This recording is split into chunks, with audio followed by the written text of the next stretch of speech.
Do you know what a sage is, Richmond? It's what I am. And it means that today isn't the day the gods returned. They were already here. They were merely parasitical, not resplendent. You see, Richmond, being a sage means Aida, Isu's scientist, husband of Juno herself, hid his memories in your DNA, and that it bubbled to the surface. Aida does not care about you, and the surfacing of his memories drives most sages mad. Violet told me this, pretty gleefully. But what, Richmond? And bear with me here as we run the hypothetical. What if your brain was already somehow different? What if you'd already learned to ignore and control voices, visions in your head? Well then, maybe you could push him down, just enough to access things that he knows.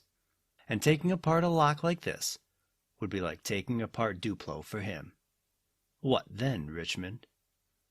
Elijah, 2017.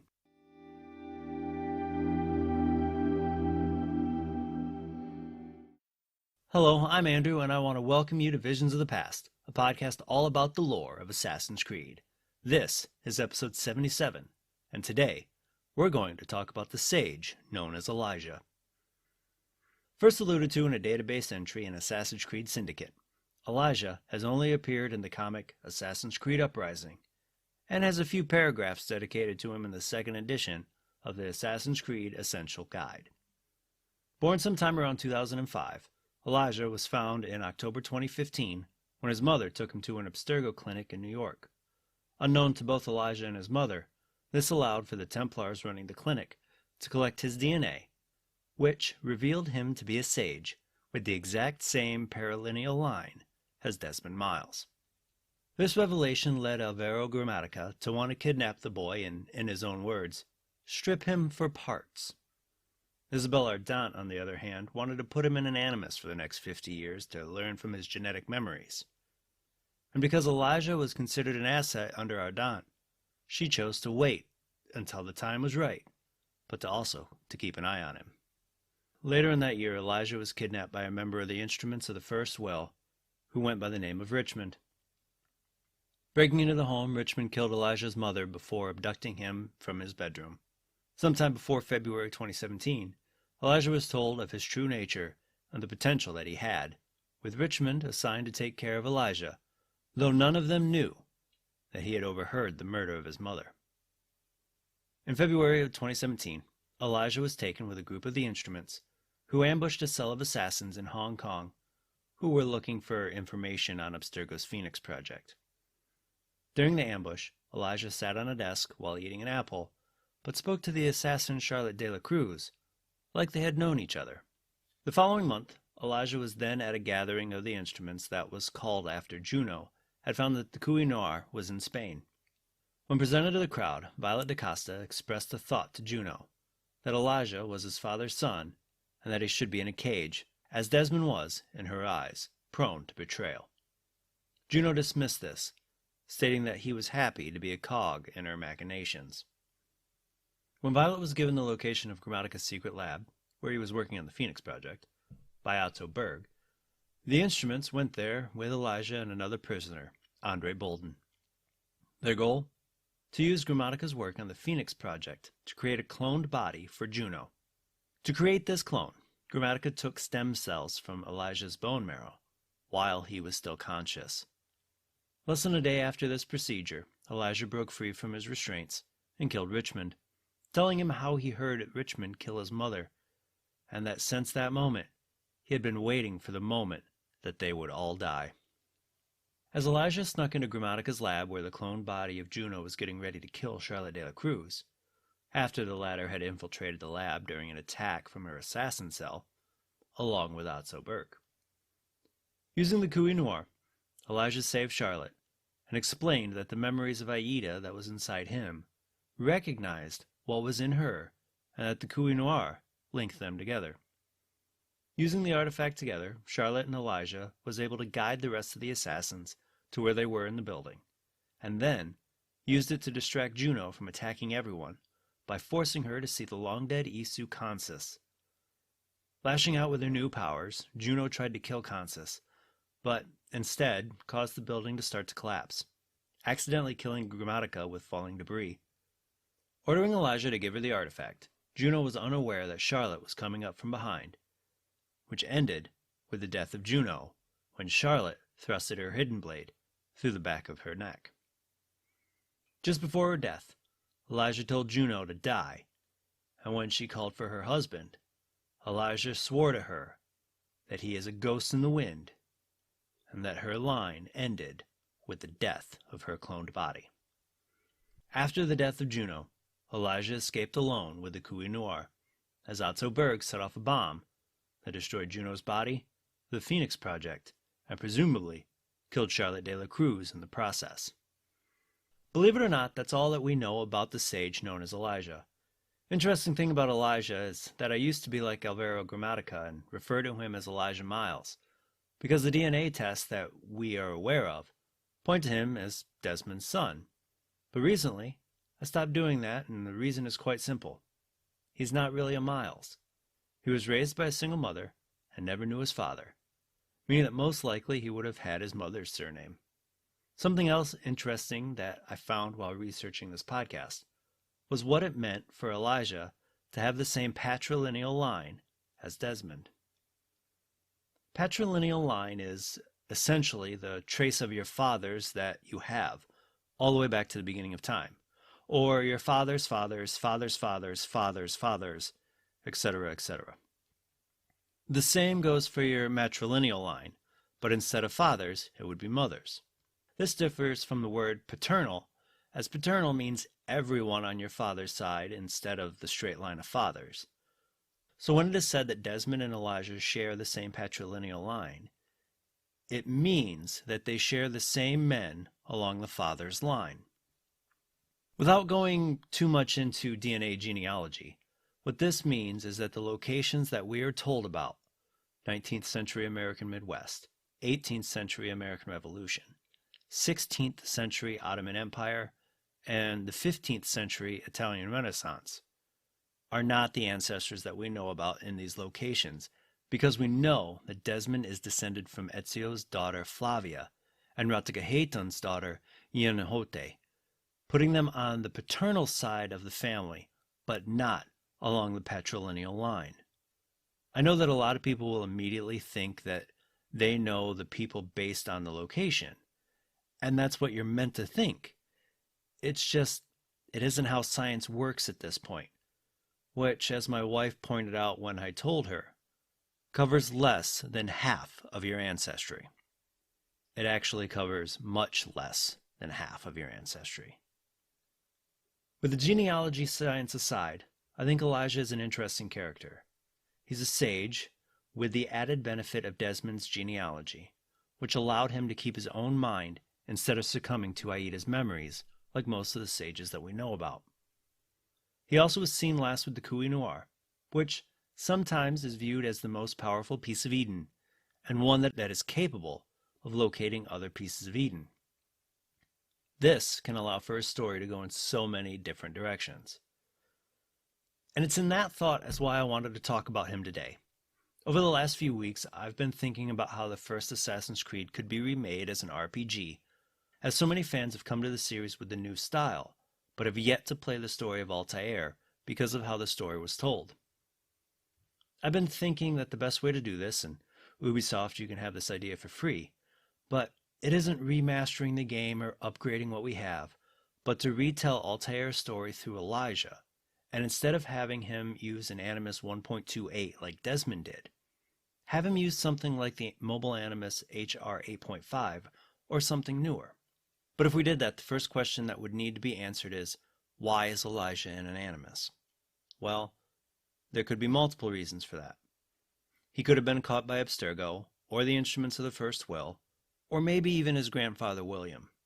But to me, the fact that he also has the Koh-i-Noir might make him irrelevant if that was the route. I think it best that if you start the game much like the original did, as any marketing should focus solely on Altair and his life, and after failing to sync the memory that he wants, we should find out that Elijah is now either leading the instruments of the First Will, which I think is unlikely based on what happened with Juno, or that he's leading a new group of people that follow him, or maybe they're enamored with the Kui Noir. But eventually we should find out that he's searching for something in the Animus that is meant to boost the power of the Kui Noir, so that he can find the surviving pieces of Eden. As for how they found the Animus, that can be explained in an email or some computer file about it being stolen from Abstergo after finding out that somewhere in Elijah's lineage is this new piece of Eden. As for the Third Crusades itself, the idea of moving to the Animus that we have seen in Origins and Odyssey, or a newer one, well, this allows for the in-universe explanation on why things can be slightly different in this game than in the original. It explains why things are bigger and connected in an RPG setting. It allows for Altair to swim and climb faster than he did in the original, but it also allows for more story to be told. For instance, the 60 Templars scattered throughout the original game can now be part of a screen much like the Order of the Ancients screen that track their members in Valhalla, and it can give them a story, which should all be content and not directly tied into Altair's hunt for the Nine. And the flags can now transition into new collectibles, telling a story of how in the original they weren't flags, but something that the Animus 1.28 couldn't read in the DNA. There are a few lingering questions though. First, what to do about the main story as it is somewhat short, especially when you compare it to what we've seen in the RPG era of Assassin's Creed. I like the idea of bringing back the DNA tracker and use it like the original did. Complete a few missions and then go to your target, or complete more to get more synchronization. I also propose expanding Altair's life, going back to the death of his father in 1176 and starting with his training, possibly montage it like Ezio's training did in AC2, until the story on how he evolved into the person that we saw in the original game. You can also take Altair's story past the hunt for the Nine to the conception of Seth in 1197.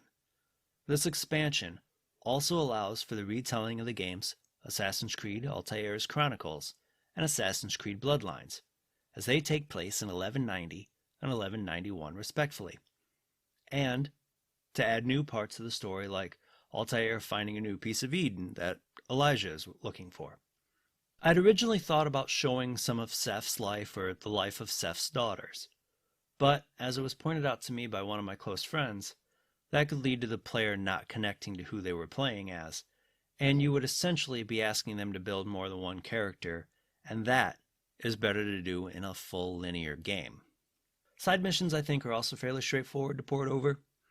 Citizen saving missions along with new ones that can be created, but confirmed by the DNA tracker to have been done in years other than 1191, being the best way, in my opinion, to go about and not needing to retcon the original game. I'm sure you're asking yourself one big question right now. If we start Altair's life in 1176, he'd be 11 years old. And right now, if we used Elijah, he'd be 16. Isn't that a little young to be training to be a murderer or working in an Animus? For the most part, I agree with you. I wouldn't want to be playing as Elijah for another handful of years, when he's in his late teens or early 20s, and lucky for us, unless there's a game in active development with him as a character, it would take that long to even create the game, pushing him into that age bracket. As for Altair, there's already a bit of precedence in the series to show characters at that age within the Animus. Take Assassin's Creed 3, for example. We play as Ratageheton at the age of 4 when his village is burned and his mother died. And then we watch him leave to find Achilles at the age of 13. And with time skips only showing some of his training, he is fully inducted into the Brotherhood of Assassins at the age of 17. Showing Altair at this age also allows for showing of how Masyaf is run under Al-Mualim, and just how young people in the late 12th century were when they were forced to fend for themselves. You might also be thinking right now, sure, story's the easy part. What about things that are all common in RPGs?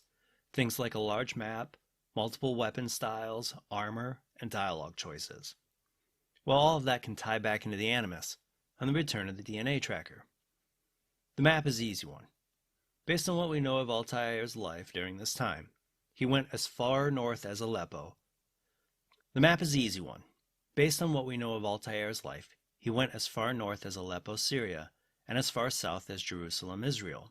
And the distance between those two cities is just about 20 miles farther than the Isle of Wight and Hadrian's Wall in England, giving the map the room to be just as large as Assassin's Creed Valhalla's England. We also know that he spent time in Cyprus before Seth was born, giving the ability to show another map that easily could be the size of one of the mythical worlds in Valhalla.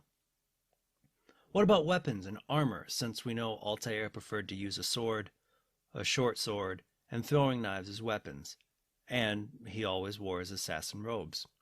This is where the Animus and the DNA tracker comes in, and the same explanation can explain dialogue choices.